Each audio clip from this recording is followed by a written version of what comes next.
భద్రాద్రి కొత్తగూడెం జిల్లా బూర్గంపహడ్ మండలం పరిధిలోని సారపాకలో మద్యం దుకాణాల అక్రమాలు బయటపడ్డాయని కస్టమర్లు ఆరోపిస్తున్నారు.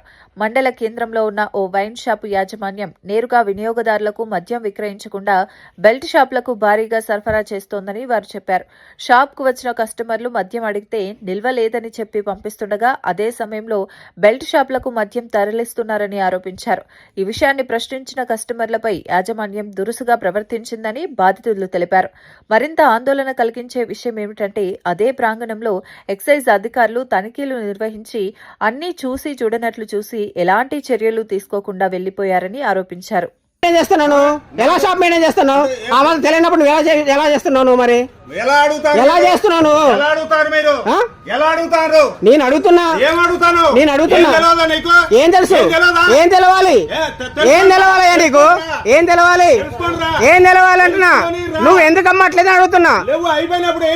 ఎలా? ఎప్పుడు అయిపోయినాయి? ఎప్పుడు పెట్టావు? ఇందాక మొన్న ఇప్పుడు నిన్న. నువ్వు బేల్ షాప్ మాత్రం ఎక్కువ కమ్ముతావా? మరి నువ్వు ఎందుకు మరి కస్టమర్కి ఎందుకు అమ్మట్లేదు? ఎలా ఇస్తావు? ఎప్పుడు ఇచ్చావు? మొన్న ఇచ్చి ఎలా మళ్ళీ లేవని చెప్పిన ఎలా కుదురుతుంది?